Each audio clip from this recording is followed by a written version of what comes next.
Hello tout le monde, c'est Nesendil et vous m'avez demandé de faire une vidéo sur le choix de son pendule.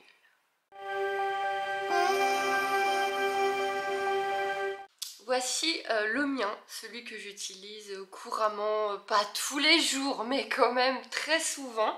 Et donc comment choisir son pendule? Je pense que le mieux à faire, si vous le pouvez, est d'aller dans une boutique de spiritualité, d'ésotérisme, de magie.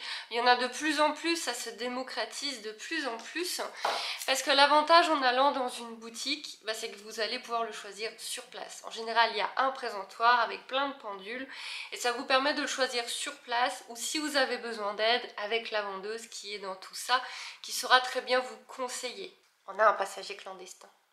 Tu vas faire 50 allers-retours comme ça, Mimi? Et là, elle fait la tête qui dit « Lâche-moi, tu m'embêtes, je me mets où je veux. » Bref, un chat. L'avantage également d'une boutique, c'est que parfois, vous allez avoir un pendule qui va vous dire « Hé, c'est moi !» Oui, oui, des fois, quand vous allez rentrer dans la boutique ou quand vous allez aller près du présentoir, il y a un pendule qui va se mettre à osciller doucement, qui va se mettre à bouger. Cherchez pas, c'est celui-là qu'il faut prendre. Pas d'hésitation. Et si vous hésitez, donc là on part toujours du principe que vous êtes dans une boutique, si vous hésitez, que les conseils de la vendeuse ne vous ont pas suffi ou que vous êtes trop timide pour aller demander, observez ces pendules, regardez-les et regardez celui qui vous attire.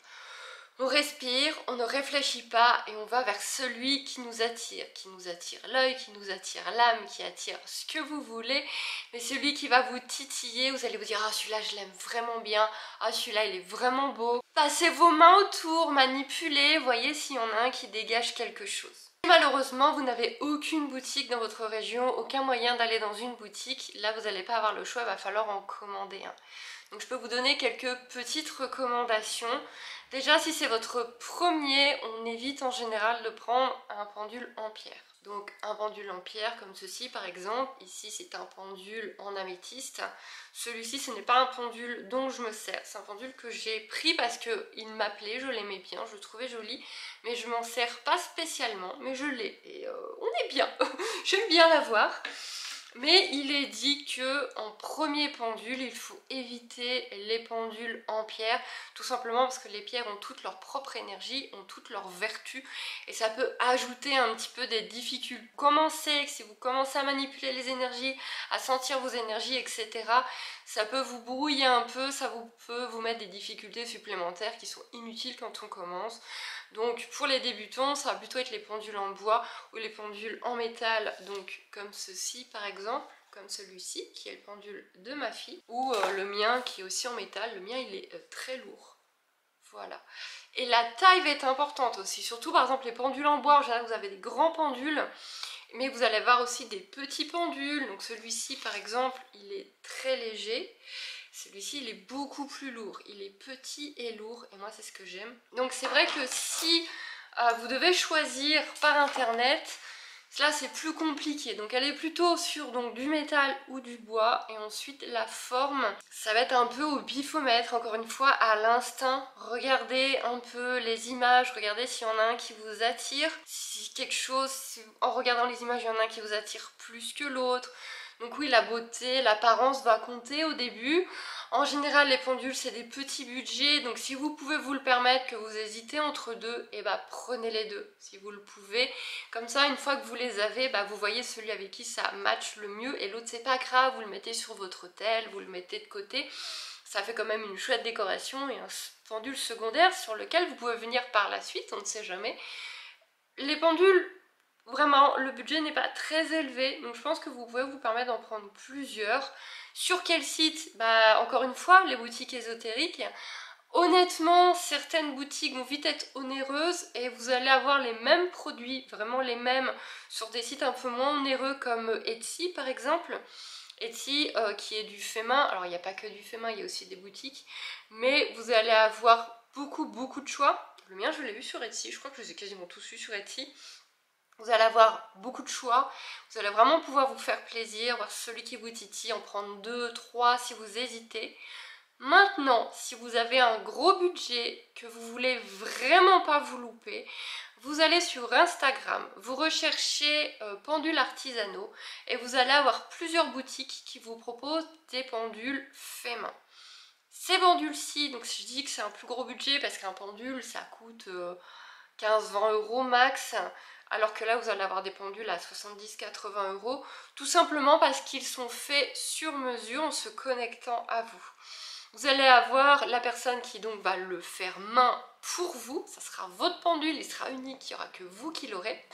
Et en plus, généralement, ce sont des personnes qui sont aussi dans la spiritualité, qui se connectent à vous et qui voient un peu le pendule qui vous convient, votre pendule, qui vont le dessiner et qui vont vous le faire. Vous allez pouvoir choisir le bois, vous allez pouvoir choisir différentes choses, les essences, les couleurs, etc. Bref, ce qui est bon pour vous, ce qui vous appelle, discutez avec la personne. Je m'en ferai faire un jour, ça c'est sûr, je vous montrerai ça. Donc ça c'est un peu les pendules de luxe. Clairement, 80 euros pour un pendule, ça commence à être un budget, en comptant les frais d'envoi.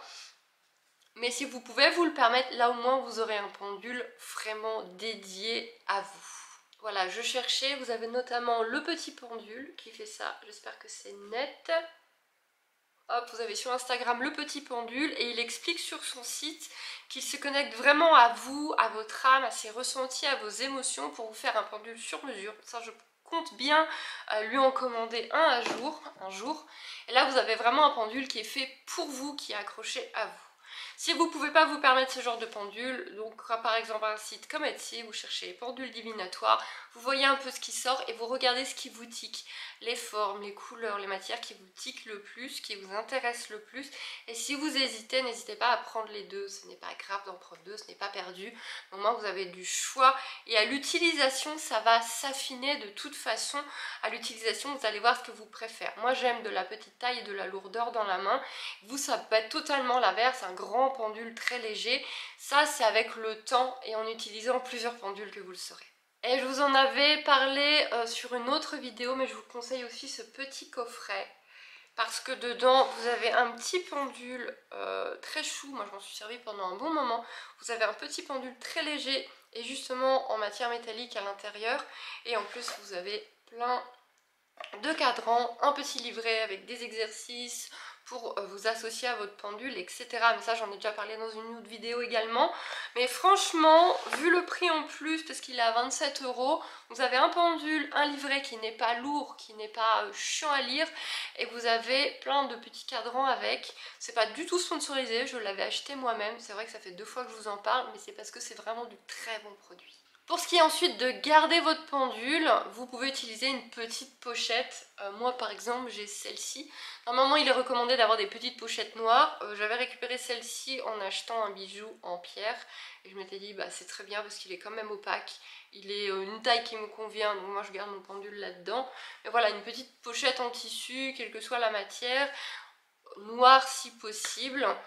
C'est idéal pour ranger votre pendule, que vous gardez dans un endroit qui vous convient, un endroit où il ne va pas être manipulé par d'autres personnes, un endroit où il ne va pas être genre dans le salon où il y a tout le monde. Et voilà, n'hésitez pas à le mettre dans un endroit un peu privé, pas où tout le monde va le toucher. Par contre, une fois que c'est votre pendule, vous ne laissez pas les autres gens le manipuler, vous le nettoyez bien régulièrement, etc. Vous ne laissez pas tout le monde mettre son énergie sur votre pendule. Si vous avez d'autres questions, n'hésitez pas, on a déjà eu une vidéo sur comment utiliser le pendule, selon moi bien évidemment. Petite vidéo sur le choix du pendule parce que vous êtes très nombreux à me l'avoir demandé. Mais si vous avez encore des questions sur le pendule, n'hésitez pas sous la vidéo et je vous ferai ça. Je vous dis à très vite. Ah oui, au fait, j'ai un site internet où tu peux découvrir mon travail sur la communication animale et la spiritualité, avec même des petites formations super facile, accessible à tout le monde. Lien en description si tu veux aller jeter un coup d'œil.